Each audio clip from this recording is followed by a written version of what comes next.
여러분, 오늘 말씀에서는 연약한 인간이 얼마나 자만하고 실패하게 되는지의 말씀과 또한 연약하지만 그럼에도 바른 신앙인의 모습이 무엇인지를 예수님은 오늘 우리에게 보여주고 계십니다. 먼저 예수님은 기도하기 위해서 감난산으로 가시면서 제자들이 모두 다 자신을 예수님을 부인할 것을 그렇게 말씀하고 계십니다. 우리 그 말씀 다시 한번 보겠습니다. 31절 말씀입니다. 31절 말씀 우리 다시 한번 같이 읽겠습니다. 시작. 그때에 예수께서 제자들에게 이르시되 오늘 밤에 너희가 다 나를 버리리라.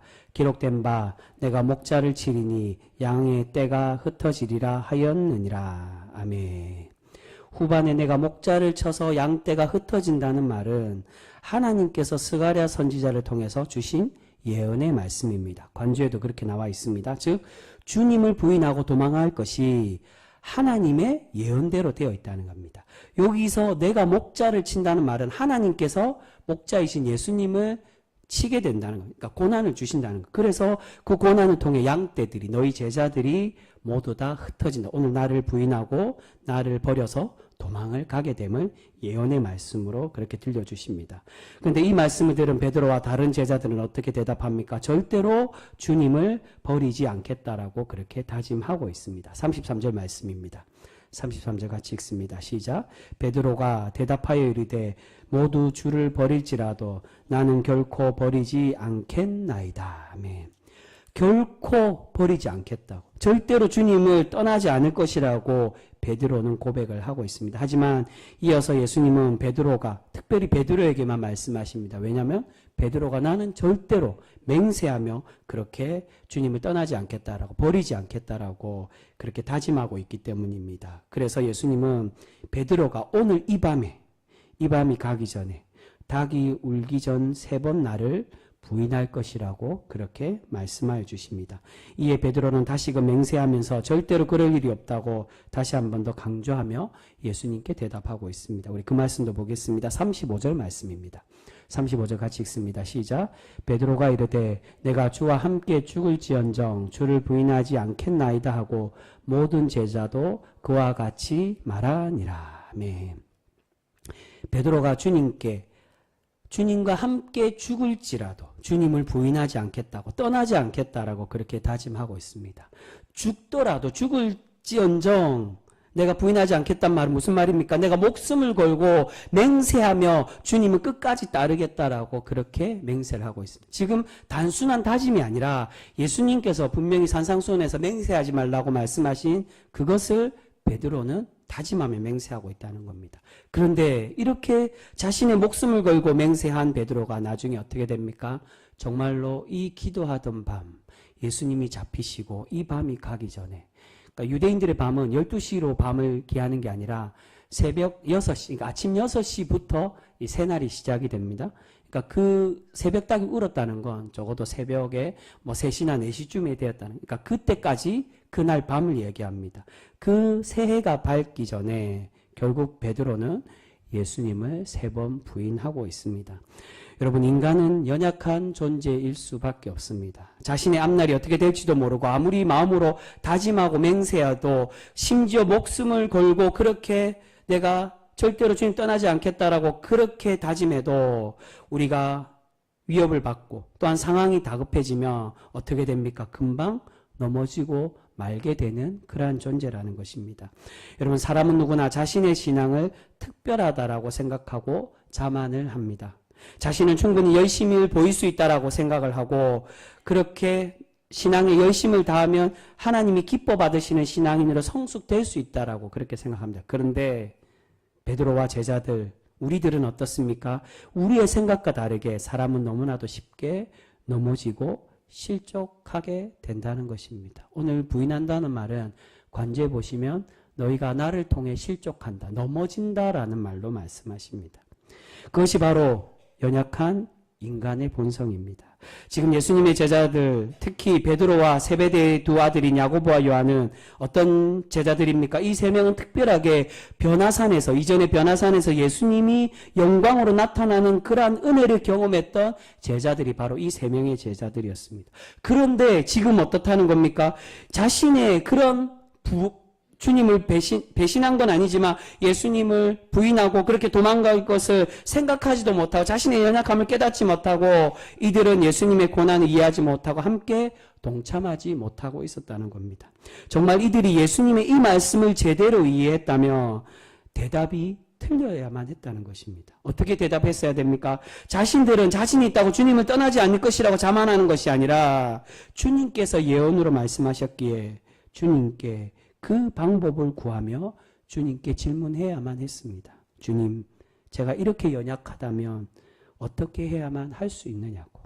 주님의 뜻과 방법을 가르쳐 달라고 주님을 붙들어야만 했습니다. 그런데 지금 제자들은 무엇을 의지하고 있습니까? 왜 이러한 대답을 합니까? 주님을 붙들고 주님 내가 왜 그렇습니까? 내가 왜 그리 연약합니까? 라고 자신의 부족함을 깨닫고 인정하고 주님께 붙들며 기도하는 게 아니라 의지하는 게 아니라 나는 결코 그렇지 않겠다라고 왜 자만합니까? 그것은 누구를 의지하기 때문이요? 자기 자신을 의지하기 때문입니다. 자신들의 신앙을, 자신들의 능력을 지금 믿고 의지하고 있습니다. 충분히 자신들은 이 신앙을 지킬 수 있다고, 자신들의 신앙을 지킬 수 있다고, 결코 유혹에 넘어가지 않고 승리할 수 있다라고 그렇게 교만하며 자만하고 있었습니다. 여러분, 사람은 자만할수록 더 많이 넘어지게 됩니다. 지금 예수님은 베드로에게 그 말씀을 지금 주시고 계십니다.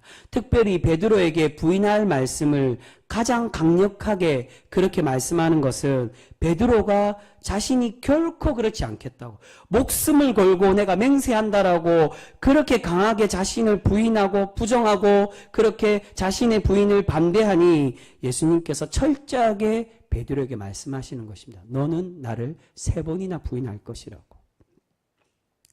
여러분, 사람은 자신을 믿고 자만해서는 결코 안 됩니다. 우리는 언제든지 넘어질 수 있는 존재임을 스스로 인식하고 주님께 도움을 구해야만 합니다. 여러분, 그것이 바로 신앙인의 모습이라는 것입니다. 우리가 할 수 있다라고 우리 스스로 생각하는 게 아니라 우리가 연약함을 깨달아야 되는 거예요. 그래서 사도 바울도 그러한 고백을 하는 겁니다. 로마서에 자신도 속사람은 하나님 말씀에 순종하고 싶지만 자신도 어떻다는 겁니까? 그 위대한 전도자 사도 바울도 마음의 다른 본성 때문에 넘어지고 마는 비참하고 공고한 그러한 사람일 수밖에 없음을 자신이 깨닫고 고백을 하고 있습니다. 내가 돌아보니까 내가 그렇게 전도하고 열심을 목숨을 걸고 살았지만 그러나 나 또한 당신들과 마찬가지로 유혹에 넘어져서 한쪽 마음으로는 주님의 온전한 그러한 말씀을 전하는 전도자로 그렇게 선교사로 살아가고 싶지만 나의 신앙의 본성의 삶을 보니까 나 또한 넘어지는 존재라고, 제자들만 그랬던 것이 아니라 주님을 부인했던 사람들만 그런 것이 아니라 자기 또한 그러한 부족한 존재, 죄 많은 존재, 죄인 중에 죄수라고 사도 바울은 자신을 깨닫고 고백을 하고 있습니다. 여러분, 우리는 예수님과 바울의 이 신앙의 몸부림을 깨닫고 배워야 합니다. 지금 예수님은 바로 이러한 연약한 인간의 모습을 보여주시면서 우리가 가져야 될 참 신앙인의 모습이 무엇인지를 보여주고 계십니다. 그러니까 2가지 사건이 오늘 나오는데 예수님께서 제자들이 부인할 것에 대한 말씀과 그리고 이어서 겟셋마네 동산에서 기도하는 모습입니다. 근데 2가지 다 무엇이 나타납니까? 인간적인 모습이 나타난다는 겁니다. 제자들도 인간적인 모습, 나는 충분히 신앙이 성숙되어서 이길 수 있어 라는 그런 부족한 인간의 모습과 또한 예수님도 자신의 고난을 어쩔 수 없어서 주님께 하나님께 간절히 붙들며 이 잔을 지나가게 해달라고 그렇게 기도한다. 그런데 예수님과 제자들의 차이가 무엇입니까? 제자들은 그럼에도 자신의 연약함을 깨닫지 못하고 바른 신앙인의 성숙의 길로 간 것이 아니라 결국 자신의 부족함을 깨닫지 못했지만 예수님은 어떻다는 겁니까? 자신의 연약한 인간임을 깨닫고 하나님께 도우심을 구하고 있다. 그리고 하나님의 말씀에 순종하고 있습니다. 예수님은 하나님께 기도하기 위해서 제자들과 함께 겟셋마네 동산에 올라가고 계십니다. 그리고 특별히 3명의 제자들, 앞에서 말씀드린 그 변화산에 하나님, 예수님의 영화로운 모습을 그렇게 함께 봤던 그 제자들과 함께 동행하며 그렇게 기도하러 올라가십니다. 그리고 그들에게 당부하고 계십니다. 그 당부의 말씀 37절과 38절 말씀입니다. 37절 38절 우리 같이 읽겠습니다. 시작. 베드로와 세베대의 2 아들을 데리고 가실새 고민하고 슬퍼하사 이에 말씀하시되 내 마음이 매우 고민하여 죽게 되었으니 너희는 여기 머물러 나와 함께 깨어 있으라 하시고. 아멘. 모든 제자들에게 다 보이신 것이 아니라 특별히 예수님께서 의지하고 그렇게 믿고 있던 세 제자들에게 자신의 인간적인 모습을 보여주고 계십니다. 복음서에 나오는 예수님의 가장 인간적인 모습을 바로 이 본문에서 나오고 있습니다. 고민하고 슬퍼하사 내 마음이 매우 고민하여 죽게 되었다라고 자신의 솔직한 감정을 제자들에게 보이십니다. 여러분, 여기서 예수님의 가장 인간적인 모습을 보여주고 계십니다. 예수님은 분명 성자 하나님이셨지만 또한 마찬가지로 이 땅에 오실 때는 완전한 신이시며 또한 완전한 인간의 몸으로 내려오셨다는 겁니다. 그것은 우리를 위해 죄인의 몸을 입고 낮아지심으로 우리의 안으로, 우리 삶으로 들어오시기 위해 그렇게 내려오셨다. 그냥 인간의 몸으로 내려온 게 아니라 우리 가운데 들어오고 계신다는 겁니다.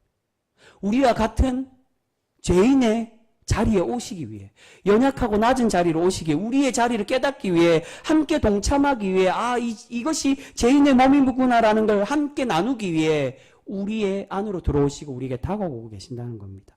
그렇게 예수님은 하나님께 인간적인 기도를 하고 계십니다. 그런데 먼저 예수님은 이 세 제자들에게 당부하며 부탁하고 있습니다. 어떤 말씀하십니까? 나와 함께 깨어 있으라고 말씀하십니다. 이 말씀은 단순히 깨어 있으라는 것이 아니라 무슨 뜻입니까? 깨어서 뭘 하라고요? 41절에 보면 나와 함께 깨어서 기도해 달라는 겁니다. 그것도 나와 함께. 여기서 나와 함께라는 건 주님의 그 함께하는 모습이 무엇입니까? 내가 지금 이렇게 슬퍼하고 고통받고 있는 앞으로 다가올 그 고통에 너희 또한 함께 나와 함께 슬퍼하며 그렇게 동참하여 함께 기도해 달라는 그것을 말씀하고 있습니다. 나와 함께 깨어서 기도해 달라고. 그런데 제자들은 어떻습니까? 예수님의 이 슬픔과 고난에 동참하지 못하고 그저 잠만 자고 있습니다. 40절과 41절 말씀을 같이 보겠습니다. 40절 41절 같이 읽습니다. 시작. 제자들에게 오사 그 자는 것을 보시고 베드로에게 말씀하시되 너희가 나와 함께 한 시간도 이렇게 깨어 있을 수 없더냐. 시험에 들지 않게 깨어 기도하라. 마음에는 원이로되 육신이 약하도다 하시고. 아멘. 40절에서 나와 함께 한 시간도 깨어 있어 달라고 말씀하십니다. 그런데 제자들은 어떻습니까? 마음은 원하지만 마음은 원이로되 너희 마음에서는 그렇게 원하지만 육신이 약하여서 그러지 못한다는 겁니다. 근데 여기서 마음은 지금 예수님은 우리의 마음과 육신을 비교해서 얘기하는 게 아니라 마음의 헬라어 원어로 푸뉴마라고 되어 있습니다. 푸뉴마라는 건 영혼을 말합니다.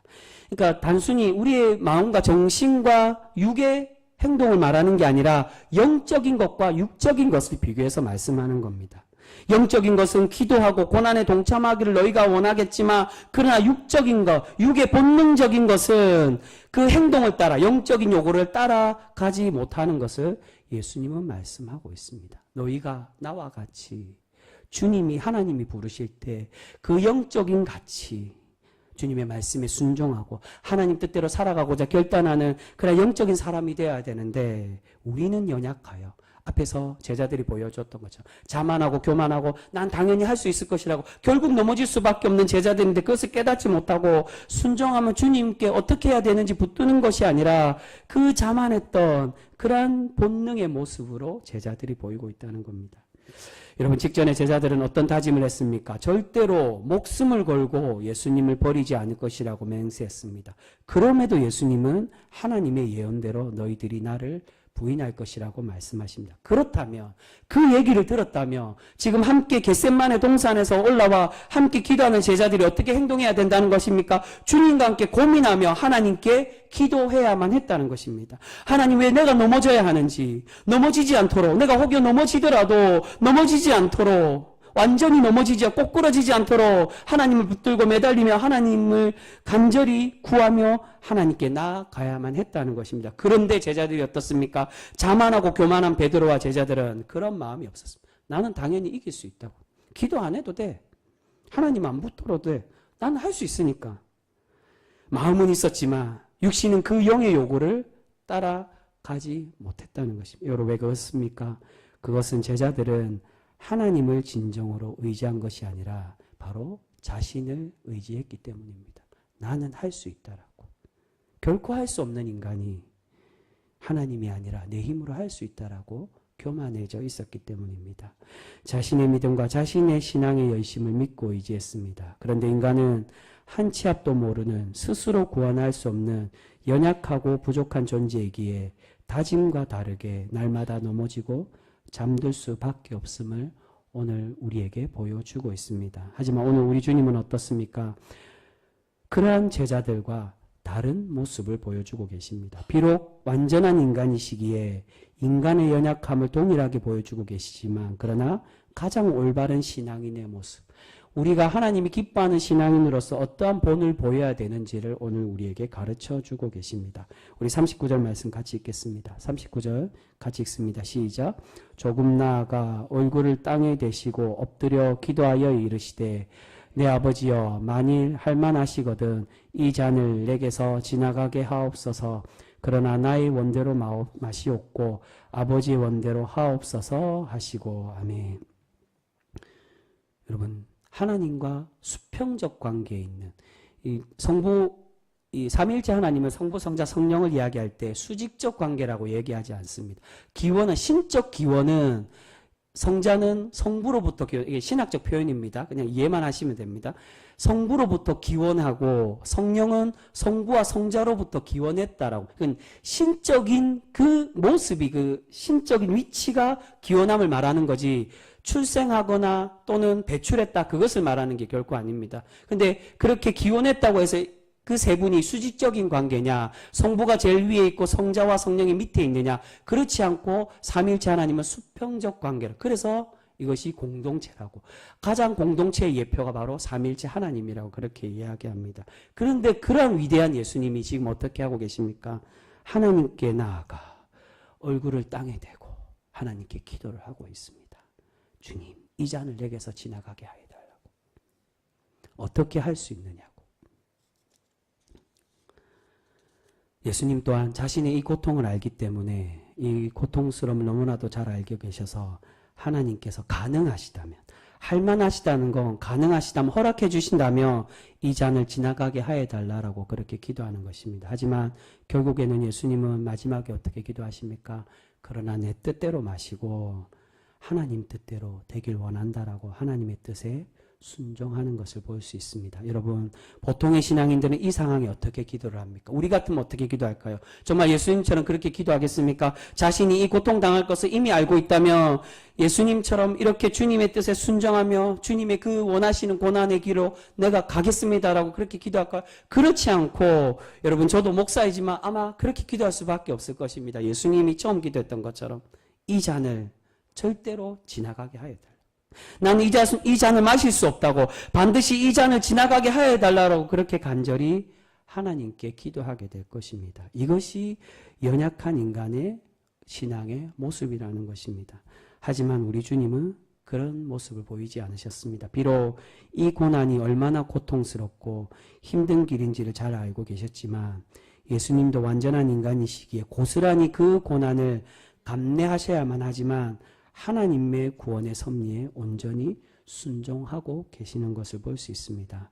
여러분, 이 모습이 바로 하나님께서 우리에게 원하시는 참 신앙인의 모습이라고 할 수 있습니다. 혹여 우리가 주님처럼 하나님, 제가 주님의 그 고난의 길에 순종하겠습니다라고 기도하지 못하더라도 적어도 주님의 제자가 되었다면, 주님을 따르는 신앙인 백성이 되었다면 주님, 내 이 고난을 어떻게 해야 되냐고 주님의 뜻을 구하고 나에게 도움과 은혜를 달라고, 혹여 내가 이기지 못하더라도 이길 수 있는 힘과 능력을 달라고 하나님께 기도하며 순종하며 주님께 매달리며 그렇게 주님을 붙들어야만 했다는 것입니다. 그런데 베드로와 제자들은 모두 그러한 기도가 아니라, 그러한 주님을 바라보고 의지한 것이 아니라 자신만을 바라보고 자신을 의지하고 있습니다. 자신들의 배신과 실패가 어쩔 수 없다면 하나님 나를 도와달라고, 다시 회복시켜달라고 기도해야 되는데 제자들은 그러지 못하고 있습니다. 근데 여러분, 제자들은 자신들의 신앙이 당연하다고 그렇게 생각하며 결국 넘어졌지만, 그러나 주님은 두 번째 이어서 기도하는 말씀에 진정으로 더 한 걸음 더 나아가 온전히 순종하는 신앙인의 모습이 무엇인지를 우리에게 보여주고 계십니다. 우리 그 말씀 보겠습니다. 42절 말씀입니다. 42절 같이 읽습니다. 시작. 다시 두 번째 나아가 기도하여 이르시되 내 아버지여 만일 내가 마시지 않고는 이 잔이 내게서 지나갈 수 없거든 아버지의 원대로 되기를 원하나이다 하시고. 아멘. 처음 기도와 조금 다릅니다. 처음에는 하여 달라고 마침을 하고 그러나라고 말씀하는데 여기서는 내가 마시지 않고는 이 잔이 지나갈 수 없거든. 내가 그렇게 하나님 그렇게 하실 수 없다면 하나님 원대로 되게 하여 달라고 기도. 이 무엇을 의미하냐면 더 한 걸음 더 나아가 온전한 순종의 모습을 주님은 보여주고 계신다는 겁니다. 하나님의 원대로 아버지 원대로 되기를 기도하며 자신이 더 내려놓고 자신의 그러한 고통을 지나가고 싶어하는 인간적인 그러한 연약한 모습은 더 내려놓고 하나님의 뜻대로 되기를 그렇게 바라며 주님께 순종을 하고 있습니다. 여러분, 많은 신앙인들이 자신의 신앙을 자부하며 자신은 좋은 믿음을 가졌다라고 생각을 합니다. 하지만 우리의 모습을 객관적으로 우리가 돌아보면 우리는 날마다 넘어지고 주님께 순종하는 기도보다 인간적인 기도, 인간적인 요구, 앞에서 말씀드린 주님, 예수님께서 순종했던 주님 하나님 뜻대로 되게 해달라는 기도보다 절대로 그렇게 하지 말아달라고, 베드로가 예수님의 고난에 만류했던 것처럼 그러실 수 없다고 주님의 영광만 바라봤던 그 제자들이 요구했던 것처럼 그러한 인간적인 요구만 기도로 그칠 수밖에 없다는 것입니다. 그런데 우리 주님은 우리가 내 뜻이 아니라 하나님 뜻대로 기도하고 그 뜻에 순종하기를 원하시는데 우리는 날마다 불순종의 삶을 살아갈 때가 더 많이 있는 것을 보게 됩니다. 오늘 예수님은 제자들에게 자신의 신앙을 의지하고 자부할 때가 아니라 오직 주님을 쫓아 살아갈 때 우리가 다시 회복되고 승리하게 됨을 우리에게 가르치시며 말씀하고 계십니다. 그 말씀 우리 보겠습니다. 마지막 말씀인데 32절 말씀. 이 굉장히 중요한 말씀입니다. 32절 말씀 우리 같이 읽겠습니다. 시작. 그러나 내가 살아난 후에 너희보다 먼저 갈릴리로 가리라. 아멘. 32절이 어떤 말씀을 말씀하십니까? 너희들이 나를 부인할 것이라고, 나를 버리고 다 도망갈 것이라고.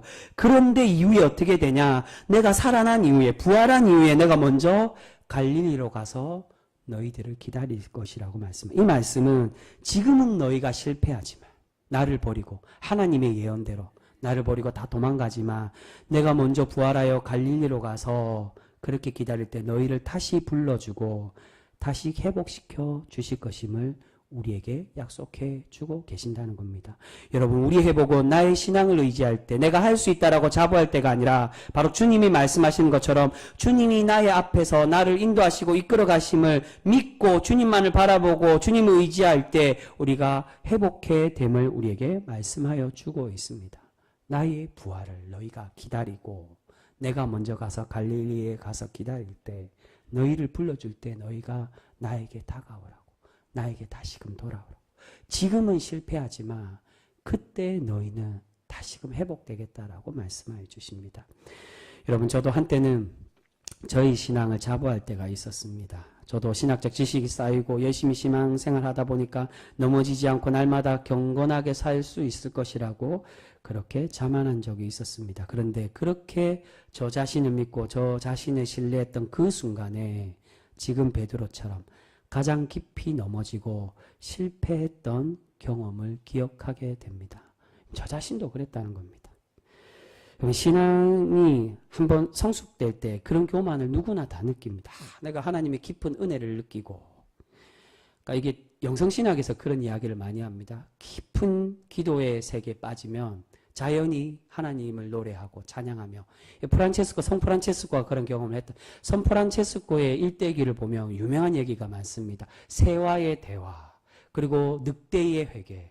마을 사람들에게, 그 마을에, 아시시 마을에 늑대가 출몰해서 사람들을 괴롭히고 많은 가축을 잡아먹을 때 이 기적을 행하던 프란치스코가 늑대를 질책하니까 늑대가 눈물을 흘리며 회개했다는 놀라운 기적의 이야기가 있습니다. 그만큼 놀라운 하나님의 은혜와 그러한 하나님의 역사를 경험했던 프란치스코와 같이 우리가 깊은 영적인 은혜에 빠질 때 하나님이 나에게 응답하시고 말씀하시고 자연이 노래하고 새들이 노래하는 그러한 은혜를 경험할 때가 있습니다. 그런데 그때 어떻게 되냐? 성숙되는 게 아니라 그때 더 겸손해야 되는데 자만할 때 더 넘어지게 된다는 겁니다. 베드로와 제자들은 주님의 변화산의 영광을 볼 때 도리어 교만해졌습니다. 주님 그 십자가의 길 가지 마시라고. 예수님은 부인할 것이라고 말씀, 하나는 죽어도 부인하지 않을 거라고. 그렇게 자만하며 자신의 신앙의 교만함에 빠졌습니다. 여러분, 우리가 의지할 대상은 다른 사람이나 또는 내 자신이 아니라 바로 오직 우리 주님을 의지하고 바라보아야 되는 것입니다. 우리가 그럴 때 주님께서 우리에게 힘과 능력을 더하여 주시고 우리를 굳건한 신앙인으로 세워가 주실 줄 믿습니다. 여러분 30절에 보시면 오늘 첫 우리 나눈 30절을 보시면 사실 이 30절은 독립된 절입니다.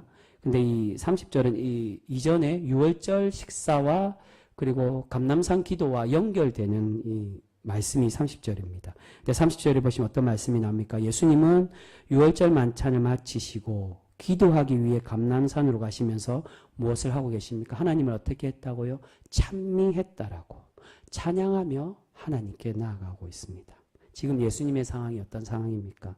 자신의 죽음을 알고 계시면서 하나님께 도움을, 이 잔을 지나갈 수 있게 해달라고 요청하기 위해 겟세마네 동산에 올라가고, 그런데 그때에 예수님은 슬퍼하며 괴로워하고 인간적인 모습으로 내가 어떻게 하면 피할 수 있지라고 그 고민과 걱정만 한 게 아니라 하나님을 찬양하고 하나님께 순종하며 나아가고 있었다는 겁니다. 여러분, 우리가 주님의 이 순종의 자세를 배우는 성도 되실 수 있기를 소망합니다. 고난 중에서도 주님을 찬양하고 예배하며 나의 욕심의 기도가 아니라 순종과 헌신의 기도로 나아가는 우리 귀한 성도 되실 수 있기를 바랍니다. 우리가 그렇게 주님의 순종을 온전히 본받아 그렇게 주님을 쫓아갈 때 하나님의 거룩한 존재로 우리 주님은 날마다 우리를 세워가 주실 줄 믿습니다.